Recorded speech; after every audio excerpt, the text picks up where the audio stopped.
Justina, próxima a cumplir 50 años, había estado meditando en irse del barrio de El Marañón. Cada vez más tenía la inquietud de dejar aquellas casas de madera vieja de inquilinato con sus servicios comunales, patios insalubres y llenos de limo, de tener que turnarse para usar las tinas de lavar la ropa, de los callejones con gente fumando marihuana durante las noches y de los naitafones, los fines de semana, donde el aumento de la población parecía concentrarse cada vez más en estos barrios de gente pobre. Era tiempo de buscar un ambiente más sano y tranquilo, pero sobre todo un lugar propio para vivir, donde no tener que pagar más alquiler. Aumentaban los alquileres, la falta de viviendas en el centro de la ciudad y el desarrollo del movimiento inquilinario de 1925 obligó a muchos trabajadores a migrar hacia fincas situadas en tierras que serían llamadas San Miguelito. Hubo toda clase de invasiones de precaristas en fincas, algunas de las cuales eran de propiedad privada. En 1945 surgió la Sociedad Cívica de Moradores de San Miguelito, que luchó organizadamente con el apoyo de otras sociedades por la tenencia de tierras. En junio de 1960 se creaba el Corregimiento de San Miguelito. Con el establecimiento de grupos sin hogar surgieron las luchas por servicios públicos, y movimientos para mejorar las condiciones de vida. Una de esas organizaciones nació en 1961, la Asociación Cívica de Ayuda Mutua y Esfuerzo Propio, que luchaba por viviendas dignas, pero también por otras necesidades, entre ellas la salud. En 1963, se estableció en San Miguelito la misión de la Arquidiócesis de Chicago. A partir de ese momento se creó el Movimiento de Unificación Nacional de Desarrollo y Orientación. En 1964, por la acción de la Asociación de Ayuda Mutua, se puso la primera piedra al Hospital Integrado de San Miguelito. El 18 de octubre de 1968 se realizó una marcha denominada del silencio, que buscó una respuesta de los protagonistas del golpe militar del 11 de octubre de ese mismo año. En esa marcha participaron los grupos organizados y sociedades de la comunidad y provocó la primera asamblea cívica de la comunidad. En enero de 1970 surgió el primer consejo directivo. Esa reunión se escenificó en la Iglesia Cristo Redentor. Muchos otros inquilinos de aquellos caserones de madera, en su mayoría los que habían emigrado del interior del país de las distintas provincias y que se habían radicado en el barrio de El Marañón, ya se habían ido y se escuchaba mucho sobre el área este de la ciudad, hacia San Miguelito. Fue así como Justina, en compañía de su hermana Eufemia, junto a otras personas del barrio y de diferentes áreas de la ciudad, comenzaron a ir frecuentemente a aquel corregimiento aún poco poblado, un sector todavía poco habitado de la ciudad, con calles de tierra y muchos cerros donde algunas personas habían hecho sus casitas de madera y con láminas de zinc. Aún se podía encontrar mucha naturaleza, montes, árboles y sobre todo muchas palmeras. Poco a poco se fue relacionando un grupo de personas, buscando dónde adquirir un terreno en aquellas áreas, logrando reunirse con el general Omar Torrijos, quien les dijo que si estaban organizados podían buscar un terreno en aquellas tierras, pero para poseerlo debían contar con la aprobación y el visto bueno de quienes ya tenían tiempo viviendo en sus alrededores, y así fue como las dos hermanas caminaban aquellos senderos llenos de montes y quebradas, subiendo y bajando cerros con veredas de tierra. Un día observaban un terreno, pero también tomaban en cuenta de que si estaba en algún cerro después tendrían problemas para subir y bajar constantemente, que a la hora de subir los materiales para hacer la casa sería más difícil, hasta que un día vieron un terreno plano a orillas de la carretera, para con gran suerte que el dueño de aquella parcela era el señor Conce, un hombre que había vivido en El Marañón años atrás y conocía a las hermanas. Al verlas las saludó. ¿Cómo están? ¡Qué sorpresa ustedes por acá! ¿Están en busca de un lote de terreno donde construir?, les preguntó. Pero qué sorpresa, contestó Justina. Así es, Conce, hemos estado caminando por varios días recorriendo junto a las demás personas por un terreno que nos permita construir una casita, pero que no sea en las lomas de los cerros, pues después para subir y bajar no sería conveniente, sobre todo en las noches y en los días de lluvia. Ya nos conocemos desde el barrio de El Marañón y yo sé que ustedes son buenas personas. Este terreno es mío y tiene un área de 450 metros más o menos. Si les gusta puedo vendérselos por una módica suma. Nos parece perfecto, Conce. Hemos tenido mucha suerte en encontrarte aquí. Mira qué pequeño es el mundo.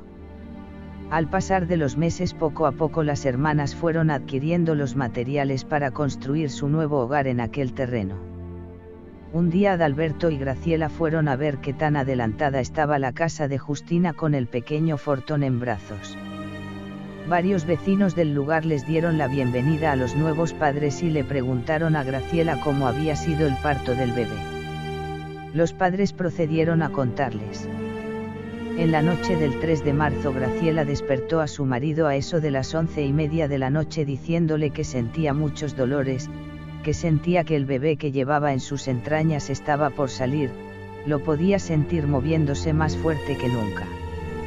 Adalberto la subió al auto y condujo hacia el Hospital Santo Tomás, mientras conducía su Datsun 120 comprado hacía un año antes. Él tomaba por momentos la mano de su mujer y la observaba a la vez que miraba el camino. Graciela intentaba acomodarse en el asiento tratando de resistir los fuertes dolores de parto, pero aquel bebé estaba intranquilo por venir al mundo. Carreteras oscuras por tramos, otros pocos iluminados con faroles cada cierta distancia. Poco a poco en el cielo se empezaron a ver nubes que pasaron de un gris oscuro a gris claro, que daban aviso de los primeros rayos del sol. Por momentos se tornaba nuevamente nublado el cielo hasta que un radiante fulgor amarillo iluminó el horizonte. Las calles estaban casi desiertas. Aquella mañana de sábado a las 7:47 un bebé lloraba a todo pulmón en la sala de parto donde muchos niños recibían la luz del día y otros la oscuridad de la noche fuera del vientre materno en aquel hospital, niño al que sus padres llamaron Fortón. Un año después de su nacimiento Graciela escogió a su amiga Ina para que fuera la madrina de bautizo. Para aquel entonces la casa de Justina y Luis ya estaba muy adelantada y solo faltaban ciertos detalles, así que cada fin de semana la familia Grey iba de visita a la casa de la abuela de Fortón para pasar el fin de semana juntos y que sus abuelos disfrutaran de su nuevo nieto. El golpe de Estado. 30 de mayo de 1968. Arnulfo Arias fue declarado vencedor por más de 40.000 votos, recibió sus credenciales, fue recibido con júbilo y vitoreos por la población, consolidó su victoria reuniéndose con Marco Robles y Bolívar Vallarino, jefe de la Guardia Nacional, donde pactaron que este último se jubilaría y respetaría el escalafón militar de la institución. Arnulfo llegaba a la presidencia de la República por tercera vez el 1 de octubre de 1968, pero luego el doctor Arias se burló de lo pactado, haciendo cambios inesperados en las 13 zonas militares del país, algo que los militares no estaban dispuestos a soportar, y el viernes 11 de octubre se dio el primer golpe de Estado militar en la historia de Panamá.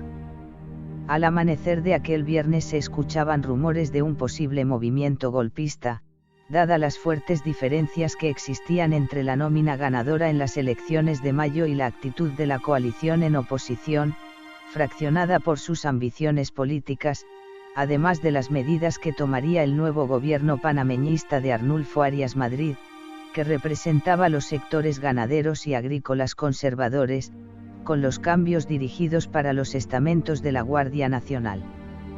En Estados Unidos observaban cautelosamente los acontecimientos y buscaban la oportunidad para garantizar un gobierno que pudiera negociar un nuevo tratado canalero conveniente para sus intereses, dado el fracaso de los acuerdos 3 en 1, Robles-Johnson, de aquel mismo año. Aquella tarde, un grupo de estudiantes, institutores y universitarios del Frente Estudiantil Revolucionario, FER 29, realizaban un mitin en el Parque de Santa Ana, en donde gritaban consignas contra el ambiente social que se percibía en el país. Los manifestantes fueron replegados y reprimidos por miembros de la Guardia Nacional, al punto de ser perseguidos a muchos de ellos hasta sus propias casas. Entrada la noche, se materializó el golpe militar, apoyados por un sector del Partido Liberal, quienes representaban a los sectores financieros de Panamá y con el visto bueno de los norteamericanos. En la noche del viernes 11 de octubre, la Guardia Nacional daba un comunicado donde derrocaban al presidente Arnulfo Arias, el cual se encontraba en el Teatro Lux del corregimiento de Bella Vista, viendo una película de vaqueros. Uno de sus guardaespaldas que se encontraba en la puerta del teatro fue avisado de la situación y rápidamente entró a avisarle a Arnulfo, quien fue sacado del lugar poniéndolo al tanto de que algo se conspiraba en su contra. Al día siguiente en el periódico El Mundo, el único que logró circular ese día, informaba que una junta militar se había hecho cargo del poder, sin que se supieran los nombres de sus integrantes, y que tropas con cascos de acero y armados con ametralladoras habían rodeado la casa de Arnulfo Arias, quien ya había logrado refugiarse en la zona del canal bajo el control del ejército norteamericano. Arnulfo solo había durado 11 días después de tomar posesión como presidente de Panamá. Aquella noche, bajo el manto de una aparente tranquilidad y al calor del golpe de Estado, se dieron tiroteos esporádicos en diferentes sectores y en las áreas más pobres de la ciudad.